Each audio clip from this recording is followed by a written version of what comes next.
Welcome into another edition of the CanesInSight podcast brought to you by Caneswear.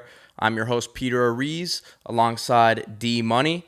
D, last week, Canes obviously took their last loss of the season, unfortunately. No bowl game. So Canes finish off the year 5-7. Another brutal loss to Pitt. You know, I think a lot of the Canes fans, we're kind of looking at, yeah, it was a really bad season, but let's look forward, right? And there's a lot of positive, and it's hard to see it right now, right? And we'll get into that. But before we kind of look into the future, right? And it's gonna be a very quick moving month, 2 months. A lot of this stuff's gonna be done by then, but the normal signing day is still in February, so there's gonna be a lot of movement up until that point and even after, right? So before we get into that, what went wrong this year in terms of the expectations that not only Canes fans in general, but we came on this podcast before the year. You know, and let's not say this was a team that was filled with NFL talent up and down the roster, right? But you would expect that there was enough talent in some of the important, positions, right? And there was enough exciting young talent that, with the new coaching staff and the excitement and everything, that the results would have been better than they were this year. So in your view of it, because you obviously see things from different angles inside and outside the program, what was the biggest issue this year? Well, first of all, this to me was the worst season ever in my life and probably anybody's life, both because the expectations, the money spent. I used the line. I made a couple posts about this. One was called "What Happened," what went wrong. The other one was called "What's Next." But on the "What Went Wrong," we paid Alabama money for FIU results. So in context, this was the worst season ever. But even out of context, 5-7, you lose 5 straight at home. You're getting blown out by sorry teams. Really did not play well in any game except for maybe the Georgia Tech game with your third-string quarterback. That's it. Because Southern Miss, you played a horrible half. You had 5 straight home losses. Texas A&M, boring, nothing to write home about. Virginia, you didn't score at all, barely the whole game. One of the most boring games ever played. Virginia Tech, same thing. So really, there was no game where you could get excited about. And I thrive on excitement. You can give me just a little bit and I'm going to hype it to the moon, but they gave us nothing. So that's just on the top. Now, what went wrong? Why did that happen? I would say the first thing that went wrong really was the offense. I mean, why are we going to, get too slick with it? The offense was the worst offense in Canes history. 31 points per game goes down to 19 points per game, which is unheard of in this day and age. When you have a veteran quarterback, and people say, oh, he got hurt. But he looked just as bad before he got hurt. Offensive line, same thing. You had injuries, but even when their guys were healthy, it was not a very good offensive line, despite being a veteran unit that played better last year. Second half of the year last year, there was no pressure on TVD. There was great protection, and he was dealing. So take those same guys, add a year of experience, and now they can't block at all. Well, and you look at even a guy like Rooster, right? We know how much talent he has. He showed it, right? And you're looking for that consistency, but it's like guys almost like lost their powers, right? So it was across the board. Yeah, and look at how did Rooster score his touchdowns last year? Catching it in space, making a couple guys miss, breaking a tackle. North Carolina, Florida State. Did you see anything like that this year as far as putting him in that position? Mallory had a very, very good year. Mallory was awesome this year, as far as improvement and having a good year. But how many wide open plays did he have last year, where he was just butt naked wide open? That aspect was gone. Just the easy play. Now, the easy plays, you saw them because they were moving so fast, the defense didn't have time to react. Some of them were trick plays that Lashley would cook up. It seemed like he had 2 a game. Mm-hmm. We didn't see any of that this year. Obviously, the pace was not there, so you didn't have those type of easy plays, layups, and you didn't have the 1 or 2 trick plays that Lashley would pull out. Everything was hard. Everything was contested. I think back to that Virginia game, you had 3 receivers kind of congregating in the middle of the field every time they went to the All-22. couldn't get separation from the receivers or from the defensive backs. Everything was just hard on offense. And yes, there were injuries on offense. Yes, there were personnel issues on offense. There were personnel issues on last year's offense, and they still scored 31 points a game.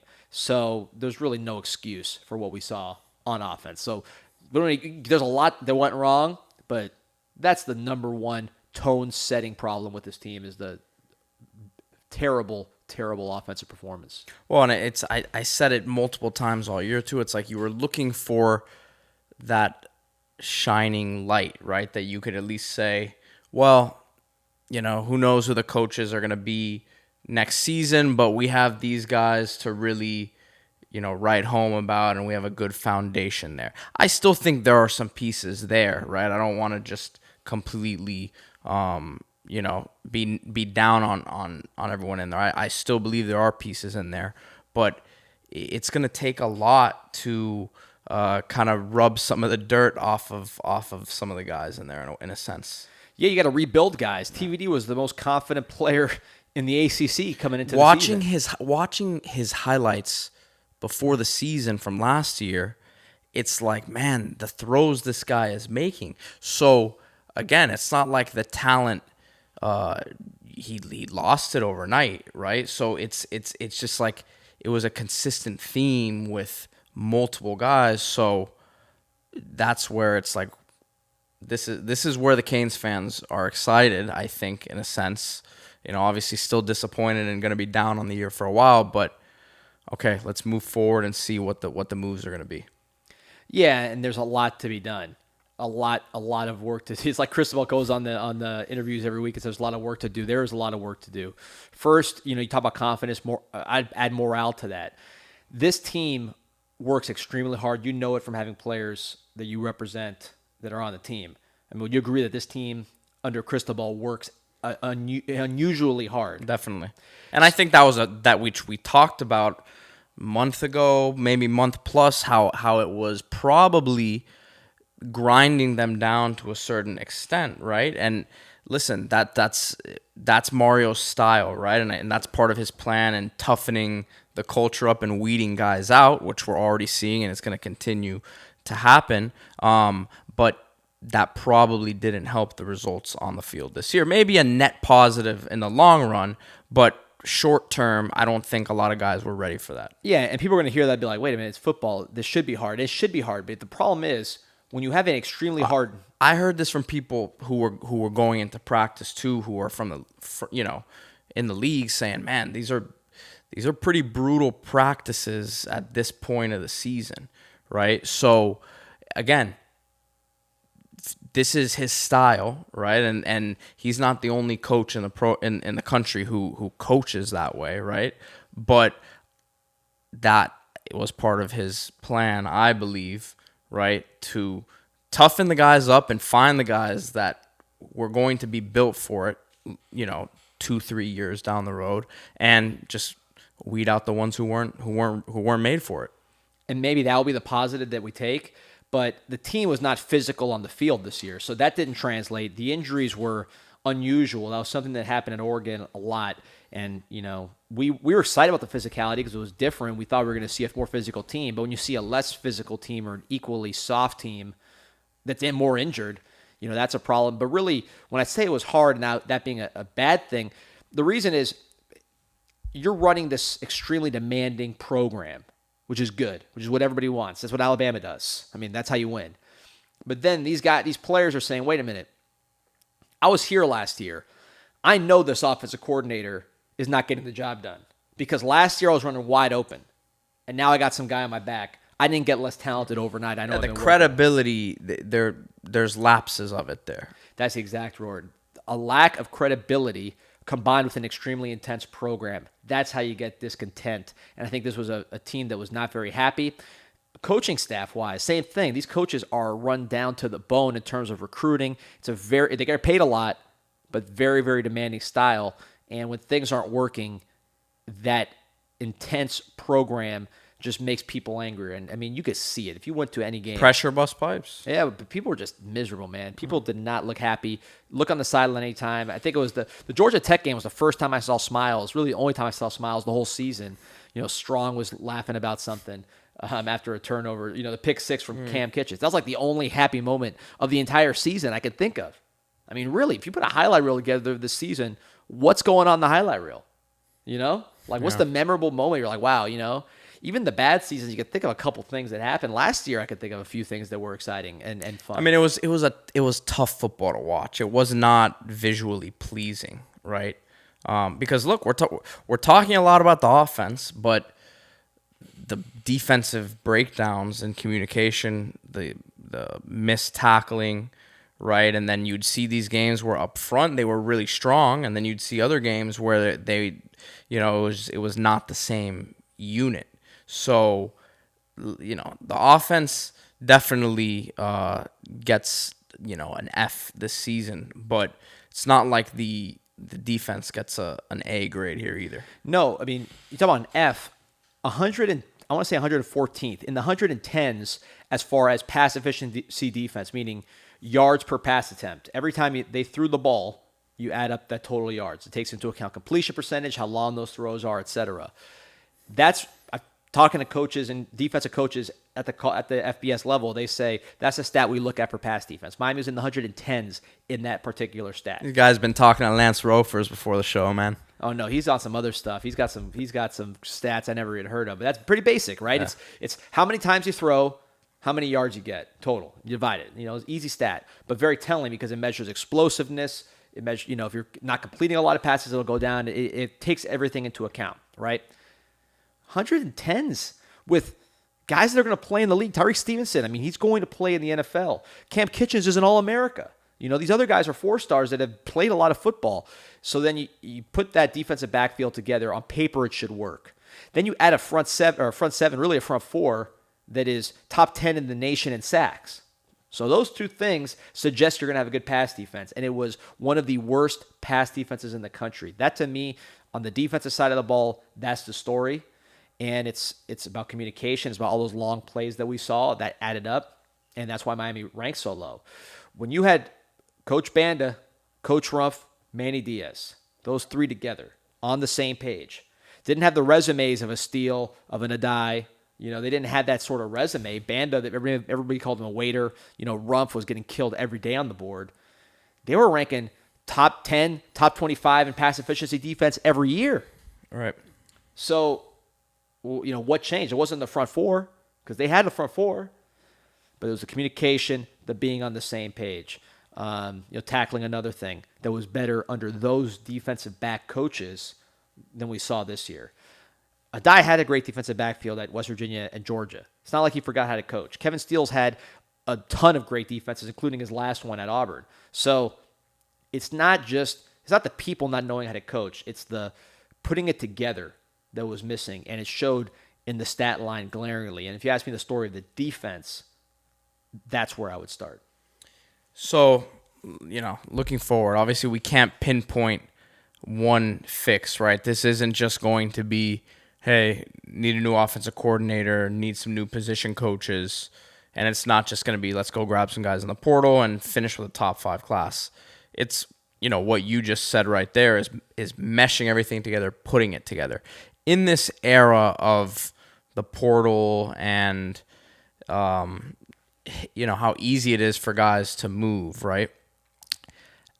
What steps do you think Mario is going to take to ensure that it's not just, hey, I'm going to go grab these, as many 5-star guys as I can go get, but making sure it's the right person for the locker room here, which again, it's tough to know until they get here, right? How many guys over the years have you and I been wrong about that are great kids, great talents, and it just doesn't pan out for them, right? But how is he going to separate himself in that aspect? Because I think that's one of the things that probably separates him from most in terms of program building. Yeah, he is interesting. I like to look at his words because he's a pretty straight shooter. I mean, every coach is going to be coach speak, but if you listen to him, you can kind of see things that are consistent and reveal a lot about what he wants and what he sees. When it comes to recruiting, he's always talking about recruiting rankings like no other coach I've ever seen. He like brags about them. And I think some of that translates to what he did in his coaching search. You know, he was getting the 5-star coaches, right? Wasn't thinking about how they're going to work together, how they're going to fit. He wanted the 5-star coaches. You know, Coach Banda and Coach Rump, those are 2-star coaches from a resume standpoint. But put him in Manny's defense, put everybody on the same page, and you have incredible production from your defensive backfield. It was the opposite this year. You had a 5-star coach in Adai, a 5-star coach in Steele, and it didn't work. So I think he's going to focus on cohesion. I would like to see him focus on younger coaches, guys that maybe got fired, that are maybe a little older, but like I had no info on this, but like a Dan Mullen who maybe has something to prove. Guys that have something to prove or that are young. Which is the Saban approach. Saban's got a lot of coaches that you never heard of that end up being, great stars, like a Cristobal after he got fired from FIU. Napier came from there. I mean, guys that, you don't hear about them, know as much about them until they come out of that program. And also reclamation projects. Those guys are hungry. You could drive a hard line with them on recruiting. You could really push them, and they're not going to complain as much as somebody who's got a lot of scalps on the wall and has already been tremendously successful. So, that is what I like. That's what I like to see from a coaching staff going forward. Offensively, certainly cohesion. Offense is all about coordination and the different parts working together. To have offensive coaches, you have a quarterback coach and an offensive coordinator who don't know each other at all, have totally different philosophies. That's kind of doomed from the start. So get those two positions on the same page, quarterback coach, offensive coordinator, maybe the same person. Just more cohesion there on both sides of the ball. And less star power, I would say, is extremely important as far as building the staff, because he went with the all-star approach and it failed miserably. One thing I think that he'll do differently this year is he'll be way more aggressive in the portal early. I think that they were a little picky at times last year. Not to mention any names, but I know that there were certain guys interested, right, that I don't know if they were fully all in on, and I know that they went on and had, pretty successful seasons this year where they ended up. So, and guys that they flirted with and had on campus too. I'm not saying that they didn't they weren't on it, right? But he was, and I'm just not just going to say Mario, but the staff in general was very selective. I think they got to go get the right guys, right? But it's going to happen quick, and it's going to happen now. I think they were expecting a spring entry of guys last year, which, again, it's an ever-changing game, right? Watch this year be the year that there's a ton of studs that enter in the spring, right? But they're doing their research right now, right? They've been doing it, and that's just going to be a big part of what happens moving forward. Yeah, and you're speaking, just so people know, you're speaking from experience. Right. You were involved in these situations, and you saw that. And, what you said, the spring wave, I know that for a fact. I heard it directly, that they were expecting a spring wave. It never came. They're learning. This is a new thing for everybody, so you take your lessons. But you saw how successful USC was, right? And, obviously Lincoln Riley's a different type of coach in general than Mario, right? Because his system is going to travel with him wherever, and he's going to be able to make something happen pretty much with anybody. But with what he was able to do there, I think that is the model for what Mario has to look at moving forward. Yeah, and he was getting premium guys from the portal, which we know Mario... Which Miami can do. Of They course. have the ability to do it very easily. And let me tell you something. Guys look at Miami as a top. USC's definitely up there, but I'm telling you, just the perception from players in college football, Miami is right away the school that if they're going to put their name in the portal and they're a premier guy, that they're Bama, obviously, too, because, right. If you're a top guy, you're looking at Bama, but Miami's right up there in the top 2 or 3. Yeah, and like you said, it's the aggression that the Miami's showing, which maybe didn't happen right away. Example, wide receiver. We know that late in the process they were getting very aggressive at wide receiver, and it was probably too little too late. Juice Wells, who went to South Carolina from James Madison, he's unbelievable player, had a great year in the SEC. I saw him against Clemson. If you watch South Carolina upset Clemson, he's the guy that had that last play to seal the game, broke a tackle, just kind of the heart and the run after the catch we haven't seen from any of our receivers this year consistently. This guy was doing it, and again, a stud player for South Carolina. Miami was in there with them, but they weren't on them like they were on guys later. But if they were, you could have seen someone like that come in. Right. Tyler Steen, starting left tackle for Alabama. Why was he not treated like a king? You know, I don't know how interested Miami was in him. It makes you and wonder. That's a guy who's going to be a top 50 to 75 pick in this draft coming up. So he's the starting left tackle for the Alabama Crimson Tide. And, look at our offensive line and the problems we had at tackle. Guys out of position trying to make that work.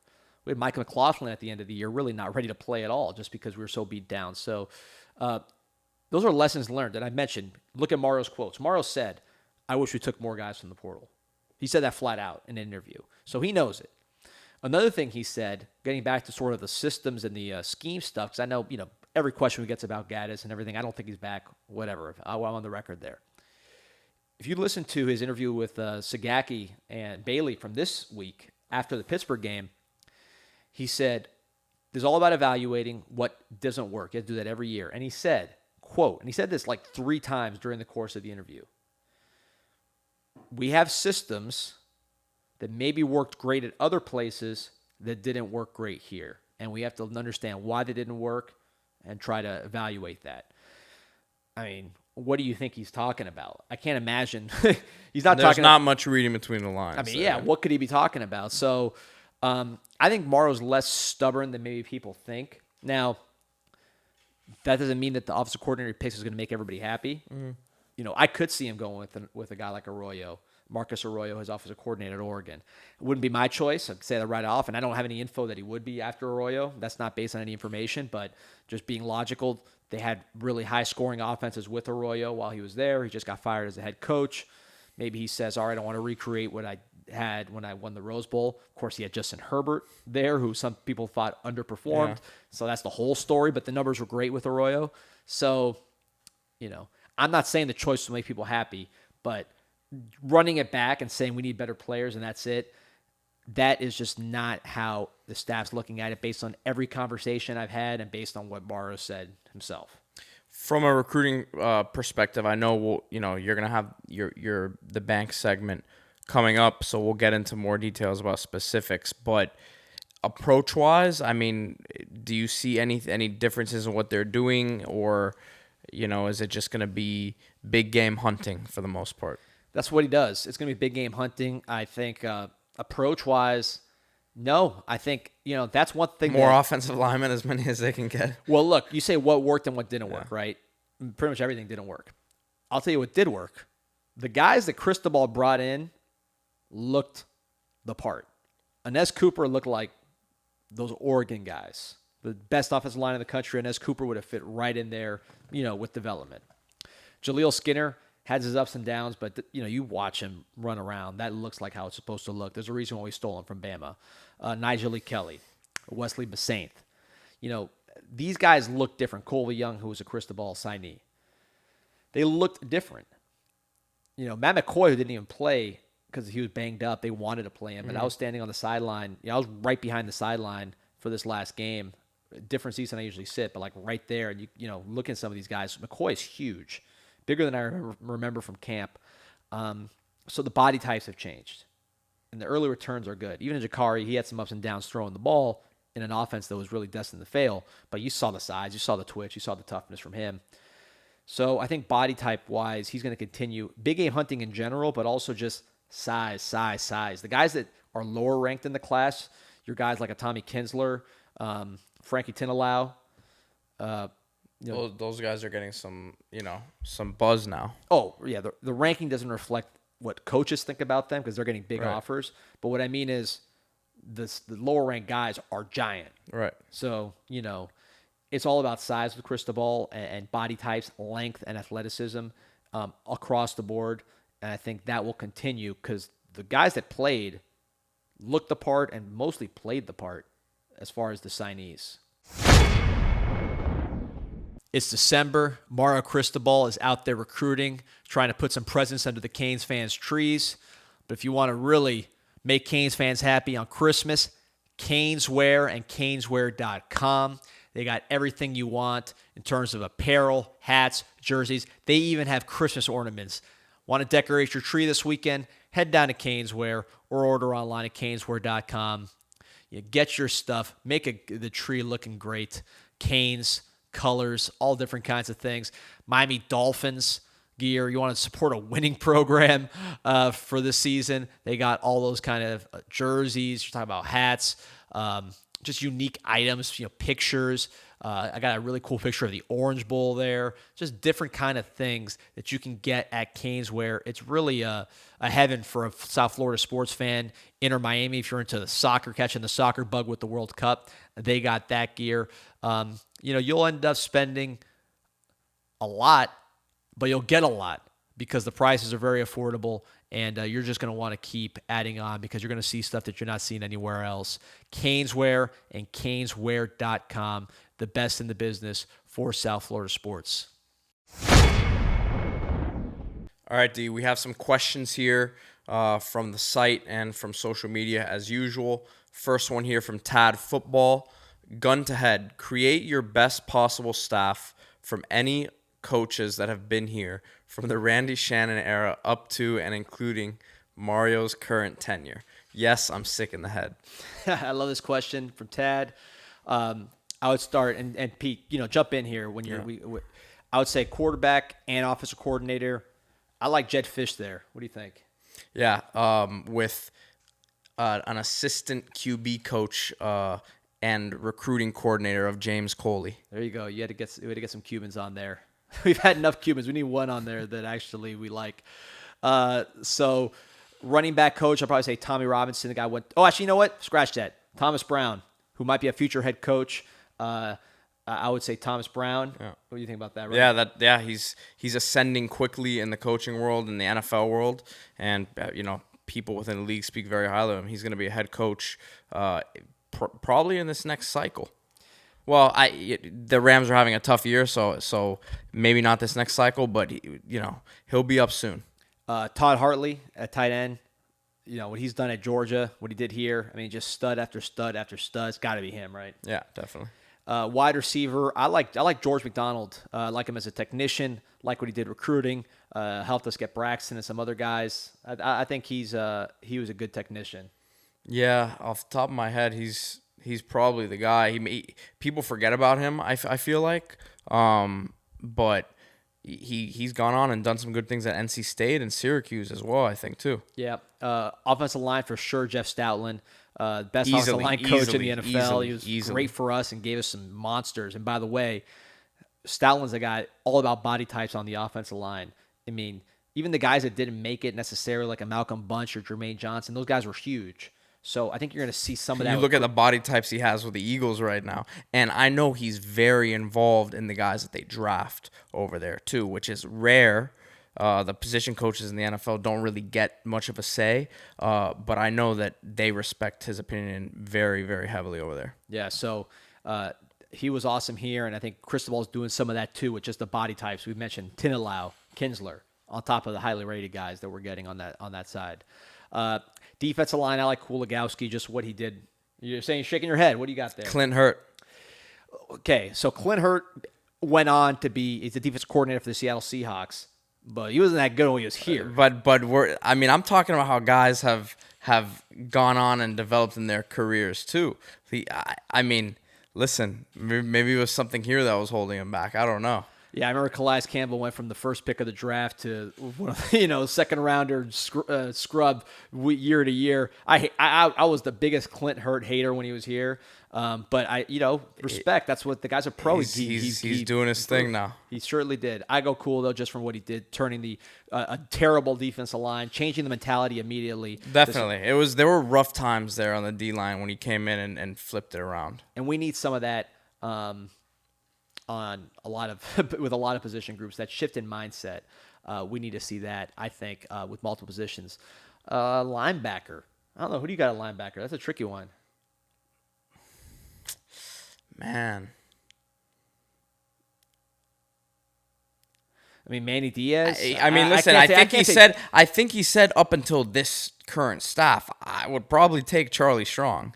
Yeah, you're right. And Manny, I can't go with him because the recruiting was so bad at the end that it really just kind of killed I would say. Yeah, that's a good one. And then assistant linebacker coach Mike Zuckerman. That's it. Oh, hands down, our boy Zuck. Safety, I would say Banda. Based on the way the safeties performed and the guys he was recruiting. Some of them didn't pan out, but he was getting high level guys. This is such a great question. I love it. But I'll go Banda, man. Banda had those safeties good overnight. He got Rayshon Jenkins into the pros where he's still a starter. Got Jamal Carter playing at a level that allowed him to go to the pros.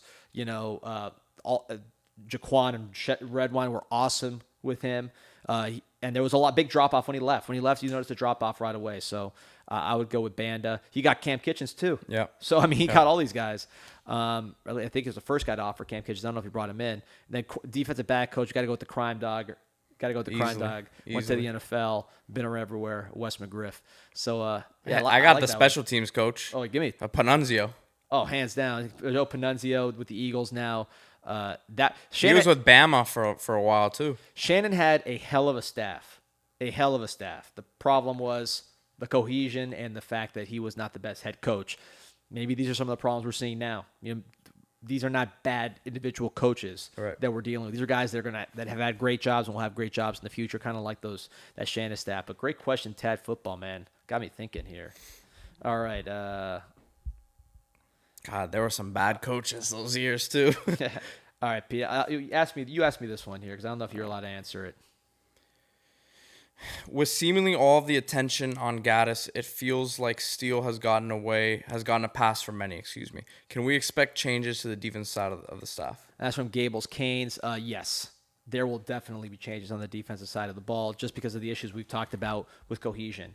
I really don't know on Steele. I haven't heard that yet. Staff stuff we learned last year. These guys move in silence. It's hard to say, but I would be shocked if you saw Steele and Adai back, just because that back end was such a mess this year. So I don't think both of them will not be back. I don't believe, and maybe both will be gone. I don't know. These guys move in silence, but I certainly expect changes on the defensive side of the ball. I don't think this is a situation where you change the offensive coordinator and think it's all good. And I've heard things to that effect, to expect more than just something like that. Kind of the same question here from Canes Rule 230. Has there been any discussion to changing our offensive scheme next year? Or are we going to run the same similar scheme if Gaddis is here or not? Goes to what we just said. Cristobal said there are systems that we're looking at that worked very well in other places and did not work as well here. Only one way to read that. Especially when he's talked about, when they asked about Gaddis during the season, he would say, this worked really well in Michigan. The scheme is good. Now he's saying it worked well. Other places didn't work well here. Read between the lines on that one. I mean, personally, when I talk to people around the program, I've been saying this for weeks. It does not sound like Gaddis is back. I would be shocked, both just from a logical standpoint and from what I'm hearing and what I'm reading between the lines. So, yeah, there's certainly discussion of changing the scheme. All right, here's my boy Happy's Lookout, JP. Any thoughts on Mario meeting up with McDaniels on offensive philosophy, meaning Coach McDaniel of the Miami Dolphins? That's a question for me? What do you think about that? Well, I mean, listen, you see Spo and Coach O. I mean, that's what Spo. That's where he gets all his wisdom from, is Coach O when they meet in the off season. So, I'm sure there can be something similar done there. Yeah, and they're different philosophies in the running game. Cristobal is all about big guys moving people out of the way. McDaniel's much more about smaller, lighter, athletic offensive linemen, getting to the right spot and being mobile and being in the right place and reaching defenders in a way that maybe bigger guys can't. Cristobal wants to push you out of the way. McDaniel wants to cover you up in the running game. But certainly there's a lot of things I don't say each side can learn from each other, but certainly Cristobal can learn from McDaniel. And one other thing, I want to mention with McDaniel, because I'm a Dolphins fan too. I love McDaniel. I think he's great. But the thing you don't talk about when it comes to McDaniel's success this year as much, you left tackle, you center, and then, of course, everybody knows. They got a nice left guard right now, too. Rob Jones holding it down, man. And then, of course, everybody knows Tyreek Hill. So yes, the offensive scheme change made a big difference, but let's not think it's the same offense that was there last year. The upgraded receiver was revolutionary. I mean, it's like you could not have more of a game changer added. Well, and then they added the right pieces like a Surefield and a Craycraft to fit what they're doing in the system. Right, and those are more scheme guys. But, Teron Armstead, I mean, talk about big ticket item. So, yes, part of it is changing the scheme, but it's also fixing those positions. And those two positions happen to be positions that Miami needs help in. Miami needs their Tyreek Hill. Right. Miami needs their Teron Armstead. So that's Miami needs their Connor Williams. That's center. I think center. I know Ja'Kai Clark's played a lot of games and he can do some good things. But that right there, not a lot of people realize when the Dolphins signed him that they were going to play him at center. Maybe there's guys in the portal right now who are playing certain spots or playing certain roles that they're not being maximized in the spot that they're at right now. That's where Mario, I think, is going to have to get creative in this whole thing. Yeah, and I mean, really, we've always said, at least I've always said, I think you agree, the best center on the roster was DJ Scaife. So part of it is getting bigger across the board. So that you can move guys around like that. Correct. And Connor Lew, the center who's not talked about a lot from Georgia, signed in this class, they think he is a prime-time player. Georgia wanted this guy. The Georgia Bulldogs wanted him badly. His dad's a Canes fan. We were able to get him down here. This guy's a wrestler. He's played offense, scored touchdowns, 16 years old, lean body type, not as big as he will be, but tall. That's what Cole Strange, who won in the first round, that's his body type. Connor Williams, too. Very similar body types and athleticism. I love Connor Lew. I think he's a guy that could be something special there at the center position. But interesting questions here today. Let's see what else we got. This one's for you, Pete. This is from my man Steve-O365 Canes Football. Follow him for all your breakdowns. What is the craziest signing day surprise that you have covered? Well, it's tough to say off the top of my head right now, just like an actual get to a ceremony and there's a surprise. The thing with that is the air, and you can feel it in the building. So it's like, at least the ones that I covered, there wasn't one that was just so shocking. But I guess a weird kind of recruiting story, I would say, with a surprise would be just the whole Anthony McFarland recruitment with Miami. Because I remember Miami being very, very confident they were going to land him. I guess it was still in the early stages of the crystal balls and all that, but Miami for a long time was the heavy, heavy favorite. I don't remember him. Maybe he visited one time on an unofficial. It was a very low-key visit. Didn't hear much about him, and he didn't do many interviews. But Miami the entire time was just really, really confident. They were sure of it. And then he announced he was gonna, I guess, do his announcement on Snapchat, I think, on a Bleacher Report Snapchat. And this was still kind of in the earlier stages of these social media stunts, right? We're so numb to it now that I just remember that thing being pre-recorded, and it was things went radio silent on Miami's end when I was asking about it. It was because I remember kind of pressing them about it too. When I say them, the people I would talk to, on the recruiting side, is dude, why are we so confident in the McFarland situation? And it was always no, we just feel great about it, locked in. And it was just from one day to the next, he announced he was going to do this whole Snapchat thing. And it was watching, it was the worst watching that thing. 30 minutes, right? And everyone, and you knew where it was going. And it was the worst, it was the most anticipated, but not anticipated at the same. It was very weird, that whole video. Yeah, I remember someone saying that why am I watching Whoopi Goldberg drive around for 30 minutes or something like that when that happened. But he ended up getting drafted. Actually, I saw him he was with the Steelers. I don't know if he's still there, but I've seen him get some carries. So yeah, speaking of really kind of actually a very similar player, was Anton Smith from Pahokee back in the day. I remember I watched him with the flip flops, right? Yeah, they did the FSU flip flops, the Miami flip flops. So there was a lot of flip flop analysis with him in terms of his shoes. And I remember I saw him in I saw him in the state championship game. I went to the game. He played great. And everybody thought it was in Miami. And then at the last second, boom, Florida State. There were rumors that he got in a fight with Tavares Gooden on his visit. But that was kind of like the beginning of the end of Miami signing days. Because Miami, even though the 2002, 2003, 2004 classes weren't very good, they did win a lot of battles. But when that one started, it started getting ugly, and it stopped being as fun on signing day with Anton Smith. So that's the one I would go with.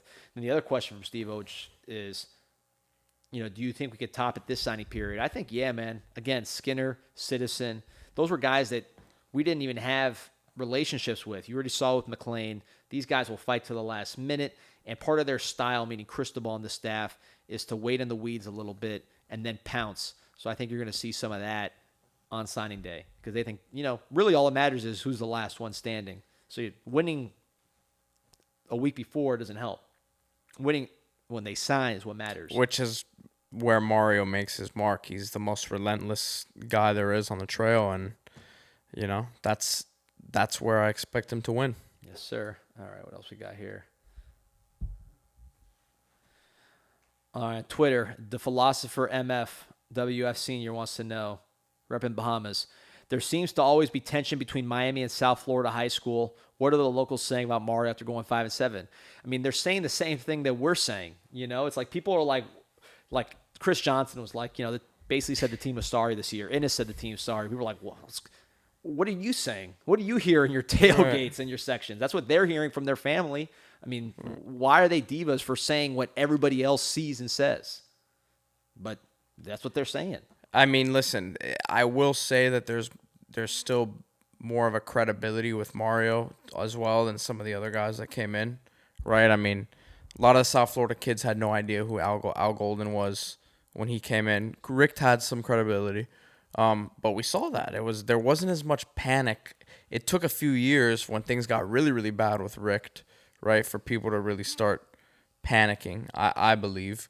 And there was not that wiggle room, that honeymoon period with a Golden as much. Everyone was, the fan base was excited, but it all starts with high school coaches to me, right? Because they're the connection. And from the sense that I have, again, I've said it time and time again, I'm not as connected on that scene as I once was, but it doesn't seem like the high school coaches are, jumping off the Mario ship just yet, right? So because he has that credibility with them down here, they're not just going to jump at the first, sign of a bad run here. So yeah, no, that's a good point, and I think they will get some local signees. But again, I ask you guys to put yourself in the shoes of these kids. They're fans. These guys are fans like us. They're seeing the same thing we're seeing. And they see situations elsewhere that are, appealing to what they're looking for. So there's a lot of good options out there. That is what it boils down to, because again, there's so much parity in college football these days, and it's so spread out that there's schools that you would never have thought Miami should be competing against recruiting-wise are going to have good things to offer at the end of the day. Yeah, and it's people are asking me, well, we're going national now. You were always a South Florida homer. Why are you down with us going national now? The difference is you can pay players now, so that's changed. Usually when you go national, you're losing to the bagman every time in the past. Now, NIL, it's legal. Miami is competing there in a way that it hadn't before.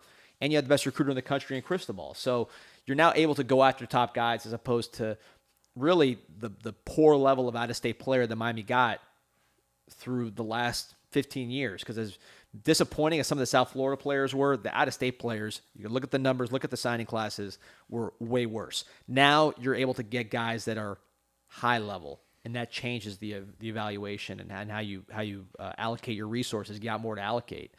And the advantage of those out-of-state guys, it's not that they have more heart. People are like, oh, these out-of-state guys have all the heart. Look, South Florida teams destroyed every single team this preseason when they played Texas, California, Georgia. South Florida teams ran the table. Those kids looked plenty tough winning those games. Right. But I would say one thing that is different, say the handler situation is different.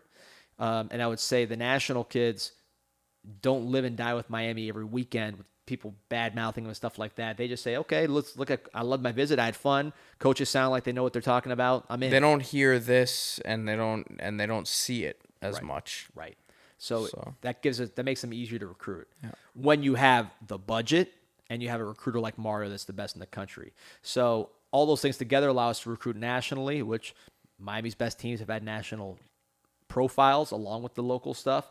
So that is going to be taken care of. Now, we'll talk about all this stuff more in the bank. You still got to take care of business locally. You can't let these heritage kids leave every year. You can't let these central studs leave every year. You got to start winning some of these battles. And that's what the next few weeks are for. Now it's time for Mario to be the best coach in the country. When we come back, we'll finish up with the bank. I know everyone's excited about that one.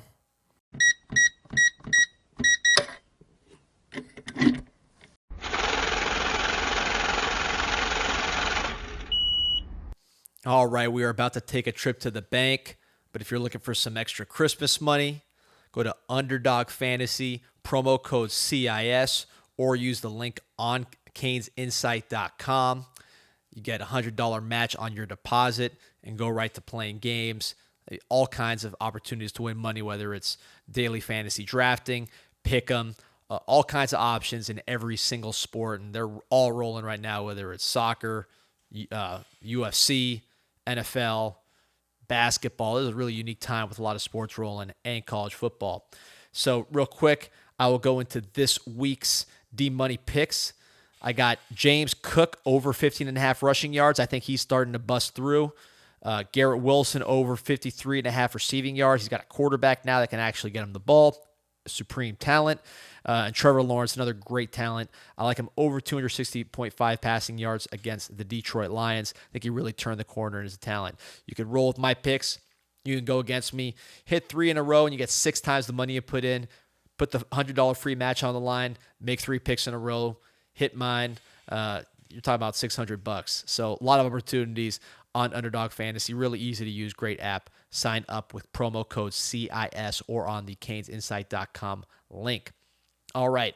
So this has been a week with a lot of action in recruiting and is only going to pick up from here. This is going to be crazy. I'm nervous because we're recording this podcast at night, and I'm worried these things are going to go obsolete by the time the morning starts because things are moving so fast. But know what you're getting right here is the freshest, most direct news that you will find. And, last week I came on, I said something big's going to happen in the next week. What happened? Collins Akiopong, I hope I'm pronouncing that right, originally from Ghana, moved to California, Michigan's best commitment. He went ahead and committed to the University of Miami on Tuesday. This is a guy, he visited. People that were here compared him to Greg Rousseau, both in terms of his dimensions, 6'7", 7-foot wingspan, 10-inch hands, and then also the change of direction. This is a guy that has a 4.2 shuttle verified. Thicker than Rousseau out of high school. He's already in the 250 range, just a big-bodied frame, double-double guy in basketball, but really thrived on the football field. Only played 3 games because he tore his meniscus, but in those 3 games, he was getting a couple sacks per, really disrupting, deflecting balls, just being very, very productive along with his supreme physical gifts. So he's someone that Michigan hated to lose. Miami very happy to get. Remember, Michigan had 2 of the best defensive linemen in the country last year with Aiden Hutchinson and David Ayobo. So you're talking about a place that knows defensive ends. Miami's able to go in there and grab their best defensive end commit, somebody that's really, really going to help the class. So I went back to my sources. I said, was this the big commit you guys were talking about? And they said, yeah, we knew this was coming within the week. That's why we gave you that week timeline, but there's a lot more to come. So what kind of things are coming? I think really in the immediate short term, you are looking at 2 guys that I would keep a close eye on. Josh Horton, UNC commit. We've been talking about it on the podcast for several weeks now. Watch his highlight reel, his senior highlight reel on CanesInsight.com. The guy is unbelievable. A lot of people in Georgia think he is the most underrated player in the country. Just look at the Georgia boards and how they're talking about him. Every time someone goes to see this team play, they say, who is this guy? Because he's dominating over 100 tackles this year. Great body type, 6'4", 290. Grew a lot as a senior, which is why he may be a little underrated. Georgia's showing late interest. UNC commit. I expect Miami to flip him. Another flip candidate from the Big Ten, I would say Conrad Hussey, the safety from St. Thomas Aquinas, also having an excellent year. Former running back on the youth level, 10-9 verified 100-meter guy, somebody that brings versatility to the secondaries from St. Thomas Aquinas. Again, a Penn State commit to Manny Diaz. This guy can play in the nickel. He could be your safety. He's a ball hawk, had some great picks this year. Took him to a couple to the house. Also a great kick return who can take those to the house with that 10-9 speed and that running back background. Miami can use him again, lined up in the slot like a Corey Couch, but also lined up deep like a Cam Kitchens. He has that versatility. They've been working for a while. Hasn't always been as receptive, but things are starting to pick up lately with Conrad Hussey. I would keep my eye on him as a potential flip. One more name to throw at you similar to the two I just provided. And now Etta, Michigan commit, originally from Ghana, now in Texas. He is someone that is very, very close with Collins. They were basically committed together to Michigan. Now Miami's pushing him hard for a visit. He can take a visit to Miami. I wouldn't say he's as far along as some of the other guys we've been talking about, but you to put him on campus. Again, this guy's originally from Ghana. He sees what this looks like in the winter. His friend is here. Miami just came off a season where they were very productive on the defensive line, if nowhere else. He's someone that you could potentially flip from Michigan and add to a defensive line room that always needs talent. This is a guy's, got the body type, 6'4", 260, basketball player, but a thicker guy, more of a defensive tackle than Collins. Top 100 player like by Joby, somebody that Miami would love to add to this class and will recruit hard. You want to stack on that defensive line, and you want to stack body types. When you look at the college football playoff, what separates the haves from the have-nots, in my opinion, body types on the defensive line. You could get by with a Cade McNamara and still get to the playoff, or a Stetson Bennett. But if you don't have those big bodies on the defensive line, you are going nowhere. So Miami's looking to stack that position. And I think focusing on players of African descent, I think is a very smart move because, it's the same thing with recruiting multiple players of Polynesian descent. You build a core, there becomes a comfort level, and the weather does not hurt in Miami. So it's an interesting approach. It's different than just protecting the state of Miami. We're talking about going international, but I like that approach. And watch for those names. The biggest flip candidate that everybody's talking about, Brandon Inniss, Ohio State. I still think the season on the field hurt with him quite a bit, but Miami's not going to give up there. I know Miami has made it very clear and has put in a lot of detailed work to ensure that they will have the best NIL deal available for Brandon Inniss, something that is hard to ignore. And it should be noted that Brian Hartline, who recruited Brandon Inniss to Ohio State and has become the wide receiver guru up there with all the great players they've had at that position recently, he's interviewing at Cincinnati. So Brandon Inniss got to see that and say, how long is this guy really going to be in Ohio State? Is he going to really be the guy that coaches me? Something he needs to consider. Miami's going to work that till the end. I'm not saying, he's going to flip tomorrow, but Miami is working extremely hard on Brandon Inniss because they know he is a culture changer. The way he plays the game is what Miami needs in that room. Running back changes every week, so I'm not going to try to predict. When I talked to my people last week, they said they feel good about Chris Johnson from Dillard. He had just visited that Sunday with his teammates and was giving good vibes. Then he goes and does an interview and says, I'm not feeling Miami. They're losing too much. So it's hard to read. But certainly they're working there, and there's names in the mix. Linebacker Stanquan Clark, again, the focus there, and I think Miami's going to have a good shot. One thing with Ruben Bain and Stanquan Clark, both were recruited heavily by Auburn. Their lead recruiter was just fired by Hugh Freeze. That's something to keep an eye on going forward. When you talk about the secondary, I think the number one target there is going to be Jakeem Jackson from Florida. They're working other angles, but Jakeem Jackson is the guy they would love to add with his size, with his 10-9 speed. He is very, very high on the priority list. Safety. They are further along with Derek Williams than I think people think. Derek Williams, the 5-star safety, maybe a linebacker down the road from Louisiana. That's not something where they just want to get him on campus and see where it goes. there's progress there, the Texas commit. And I think if you ask me which stars are most likely to be in this class, I'm going to say Samson Okunlula from Brockton, Massachusetts, and then Derek Williams. Subject to change, but those are two guys that Miami is working very, very hard on and I think are advanced with. They're not in the class. They're not committed. They're not silent commits as far as I understand. But there's been significant progress made with both of those elite talents for Miami. Otherwise, you'll see new names on the board. You'll see them continue to work guys like Xavier McLeod out of South Carolina, someone they're very interested in. But I don't think you're going to see names just emerge out of nowhere necessarily. But Miami will keep working and keep trying to land their priority targets, which are the names that we've discussed. But it's going to be an exciting time. Transfer portal is a big topic. If I'm talking about the transfer portal, keep an eye on the SEC. Now, one thing when you're talking about the transfer portal, Miami's not talking to these guys. Miami doesn't know what's happening with guys that aren't in the portal. But when you talk to people that are in the agent world, in the kind of the coaching world, the intermediaries, so to speak, you hear about names. And I would keep a very, very close eye on the SEC.